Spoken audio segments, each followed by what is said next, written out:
আসসালামু আলাইকুম রহমতুল্লাহ। বন্ধুরা কেমন আছেন? আশা করি আল্লাহর রহমতে অনেক ভালো এবং সুস্থ আছেন। দেশ এবং প্রবাস থেকে যে যেখান থেকে ভিডিওটি দেখছেন আপনাদেরকে অসংখ্য ধন্যবাদ জানাই। আজকে আমি এমন একটি ভিডিও নিয়ে আপনাদের মাঝে হাজির হয়েছি, যারা 20 বছর, 30 বছর, 50 বছর পর্যন্ত পরিসাধনা করেছেন, আপনার কাছে আসে না। পরি বলেন, জিন বলেন, মুআক্কেল বলেন যে আপনি একজন কবিরাজি করবেন, কবিরাজি শিখবেন, কোরআনী পন্থায় একজন মুআক্কেল বা পরি বা জিন সাধনা করে করবেন, কিন্তু আপনার জিন বা পরি সাধনা হয় না, আপনার কবিরাজি কেন কাজ হয় না? এই জিনিসটা বোঝার, এই জিনিসটা গোপন, এই জিনিসটাতে মেন রহস্য কি রয়েছে সেটা আজকের এই ভিডিওতে বলবো। আপনাদেরকে ভেঙে ভেঙে বলে দেবো ইনশাআল্লাহ।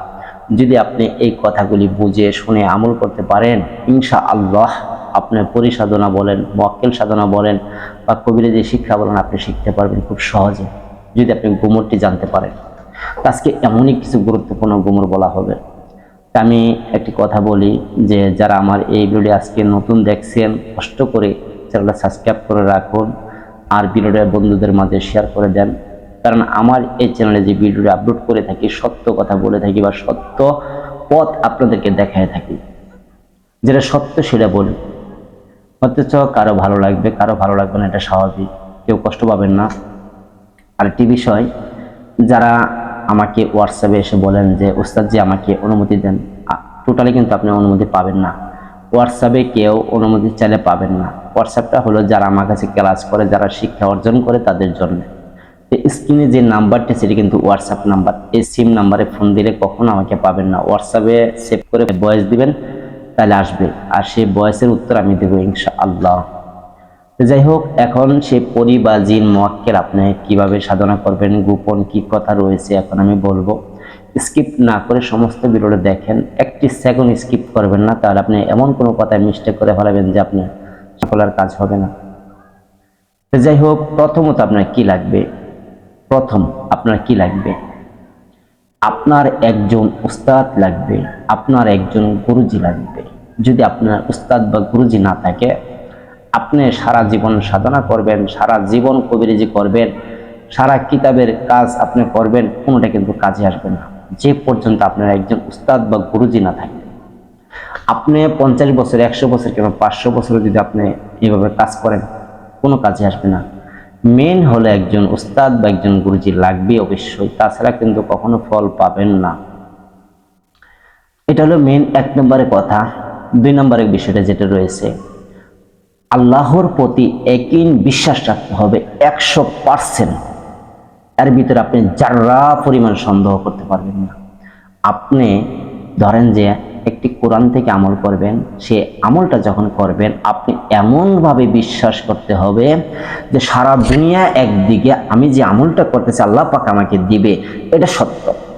মানে এমন বিশ্বাস নিয়ে একই নিয়ে কাজ করতে হবে, সারা দুনিয়া একদিকে, আপনাকে আল্লাহ তাআলা দিবে আপনাকে, এটা সত্য। এরকম বিশ্বাস একিন আল্লাহর প্রতি আপনার রাখতে হবে, তাহলে কিন্তু আপনার কাজ হবে। তারপরে যে বিষয়টা রয়েছে, আপনি যখন এই কাজগুলি করতে যাবেন, অবশ্যই আপনার দিলকে আগে পবিত্র করতে হবে, নফসকে আগে পবিত্র করতে হবে, অন্তরকে আগে পবিত্র করতে হবে। যদি আপনার দিল ভালো না থাকে, অন্তর ভালো না থাকে, নফস ভালো না থাকে, তাহলে কিন্তু আপনি এই কাজে ফলাফল পাবেন না। এজন্য আপনি আগে আপনার দিলকে ঠিক করবেন, অন্তরকে ঠিক করবেন। আপনার দেহ, মন, প্রাণ, অন্তর, জীবন যা কিছু আছে, আপনার অঙ্গ পতঙ্গ সবকিছু যেন আল্লাহর কুদরতি পায়ের নিচে ছপিয়ে দিবেন। মানে আপনি কুরবানি হয়ে গেছেন, এমনভাবে দিলকে আপনি আল্লাহর রাস্তা দিবেন, ছেড়ে দিবেন। এমনভাবে দিলকে তৈরি করতে হবে, শুধু এক আল্লাহ ছাড়া আর কারো কাছে আমি সাহায্য চাবো না। এমনভাবে অন্তর, দিল, মানে আমার পুরো অঙ্গ পতঙ্গ সবই আল্লাহর কুদরতি পায়ের নিচে ছপিয়ে দিলাম। এমনভাবে দিলকে তৈরি করতে হবে। যদি আপনাদেরকে এমনভাবে তৈরি না করেন, তাহলে কিন্তু আপনি ফল পাবেন না। তারপরে যে বিষয়টি রয়েছে, আপনার যদি কোনো জীবিত, আপনার বাবা যদি জীবিত থাকে, আপনার মাই যদি জীবিত থাকে, তাহলে আপনার বাবা আপনার মার কাছ থেকে অনুমতি নেবেন, এমনকি পায়ে ধরে হলে অনুমতি নেবেন, আপনার বাবা মা যেন আপনার প্রতি খুশি হয় এমনভাবে অনুমতি নিতে হবে। আর আপনার যদি বাবা মা দুনিয়াতে না থাকে, যদি কোনো পীর মাশেক থাকে, তার কাছ থেকে অনুমতি নিয়ে নেবেন, বা আপনি একজন উস্তাদ ধরে তার কাছ থেকে অনুমতি নিয়ে আপনি কাজ করবেন, সফলতা পাবেন। আরও যে গুরুত্বপূর্ণ বিষয় রয়েছে, যেমন আপনি সুদের টাকা খান বা সুদ খান বা সুদ আনা নেওয়া করেন, তাহলে কিন্তু আপনার কাজ হবে না, টোটালি নিষিদ্ধ হবে না, কোনো কাজই হবে না। সুদ খেলে বা সুদ দিলে টোটালি আপনার আমল কোনোটি হবে না, এটা ছাড়তে হবে। তারপরে যে বিষয়টা রয়েছে, আল্লাহর প্রতি 24 ঘন্টা তাকওয়া রাখতে হবে, অন্তর থেকে তাকওয়া রাখতে হবে আল্লাহর প্রতি, যেন আপনি আল্লাহর গোলাম এমনভাবে, যেন আল্লাহ রাসূল পাক সাল্লাল্লাহু আলাইহি ওয়াসাল্লাম যেভাবে সুন্নত তরিকা চলতো অমনভাবে আপনার জীবনকে চালাতে হবে। তারপরে যে বিষয় রয়েছে, আপনি মানুষের সাথে কথা যখন বলবেন, যেন আপনার কথা দ্বারা কোনো মানুষের কষ্ট না পায়, আপনি কষ্ট পান কিন্তু আপনার দ্বারা যেন কেউ কষ্ট না পায়, আর আপনি যে কষ্ট পেয়েছেন, যে আপনাকে কষ্ট দিয়েছে, সে যেন না বুঝতে পারে, আপনি তাকে হাসি মুখে কথা বলে আসবেন, এই কাজটি আপনার করতে হবে। আর গরিব, অসহায়, ইতিম, মিসকিন যারা আছে তাদেরকে সমর্থন অনুযায়ী আপনি দান করবেন। আর যেমন দেখা যায় পাগল বলেন, মিসকিন বলেন, এদেরকে আপনি দান করবেন। আর যা মুরিব্বি রয়েছে তাদেরকে শ্রদ্ধা সম্মান করবেন, ছোটদেরকে শ্রদ্ধা করবেন, এইভাবে আপনার জীবনকে তৈরি করতে হবে।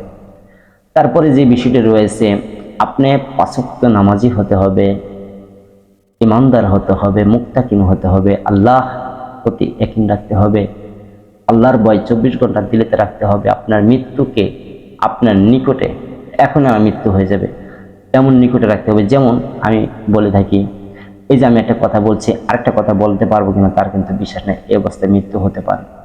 আপনি যে শুনছেন ভিডিওটা বা দেখছেন, আপনি আরেকটি কথা শুনতে পারবেন কিনা আপনারও কিন্তু গ্যারান্টি নেই, এই অবস্থা আপনার মৃত্যু হতে পারে।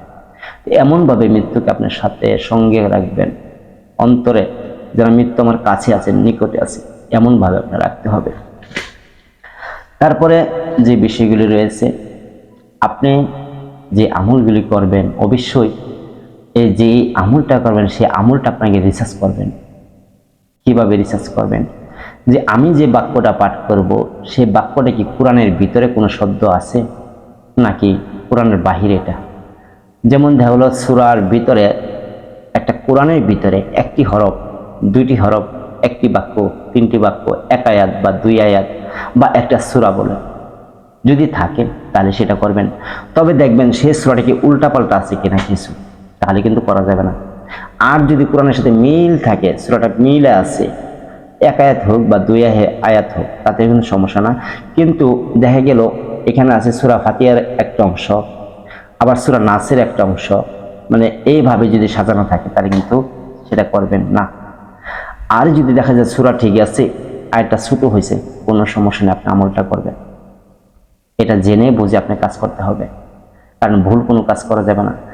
যে আরেকটি যে গুরুত্বপূর্ণ বিষয় রয়েছে, যে আপনি কোরআন থেকে আমল করবেন আর পাশাপাশি মন্ত্র, তন্ত্র, কুফরি কালাম করবেন, কিন্তু আপনি কোনো আমলই হবে না, সব বরবাদ হয়ে যাবে।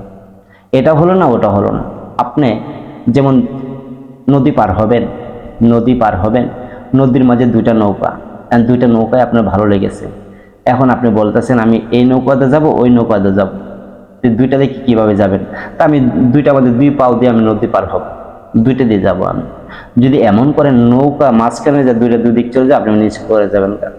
ঠিক এরকমই যখন আপনি পবিত্র কোরআন থেকে আমল করবেন আর যখন পাশাপাশি কুফরি দ্বারা করবেন, তো কুফরিটা হলো নাফাক, পবিত্র কোরআন 2টা যখন করবেন আপনি নিচে পড়ে যাবেন, কোনো কুলি পাইলেন না। আর যদি আপনি কোরআনের পক্ষে থাকেন, তাহলে আল্লাহ তাআলা আপনাকে এই কোরআনের পক্ষে থাকার কারণে আল্লাহ এই উসিলাতে আপনাকে আল্লাহ তাআলা মাফ করতে পারে। আর যখন আপনি কুফরি দ্বারা যাবেন, আপনি চিরচির জাহান্নামী হয়ে যাবেন, যে বন্ধু তওবা না করবেন। এই বিষয়টি খুব গুরুত্বপূর্ণ বিষয়। আরো কিছু বিষয় রয়েছে যা বলতে গেলে ভিডিওটা অনেক লম্বা হবে, আসলে সব কথা তো বলা যায় না একটি শর্ট ভিডিওতে, মানে অল্প সময়ের ভিতরে। আরেকটি বিষয় আপনি মনে রাখবেন, যখন আপনি এমনভাবে চলবেন, এমনভাবে চলাফেরা করবেন যেন আপনি আল্লাহর গোলাম, মানুষের সাথে ভালো ব্যবহার, ভালো আচরণ বা দিলেতে বাসনা করতে হবে আমি আল্লাহর গোলাম, আমি আল্লাহর গোলাম, আমি আল্লাহর গোলাম, এমনভাবে বাসনা করতে হবে। আল্লাহ আমাকে সাহায্য করবে, আমি আল্লাহর গোলাম, আল্লাহ আমাকে সাহায্য করবে, এমনভাবে বাসনা করবেন। দিলে দিলে রাখতে হবে 24 ঘন্টা, তাহলে কিন্তু আপনি ফল পাবেন ইনশাআল্লাহ। আমি দোয়া করি আল্লাহ তাআলা যেন আমার ভক্ত শিষ্য যারা আছে সকলকে নেক আশাগুলি পূর্ণ করেন। তো সকলে ভালো থাকবেন। আসসালামু আলাইকুম রাহমাতুল্লাহ।